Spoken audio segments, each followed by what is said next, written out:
இறங்கவில்லை சிவதனுஷ அழைப்பதாரே சுமந்து தோள்கள் எல்லாம் அழிக்குதையா என்று சொல்லி திங்கிலிய ஆளோடும்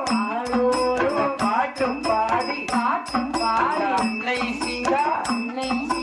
அழகுதில்லை அவர் அன்பு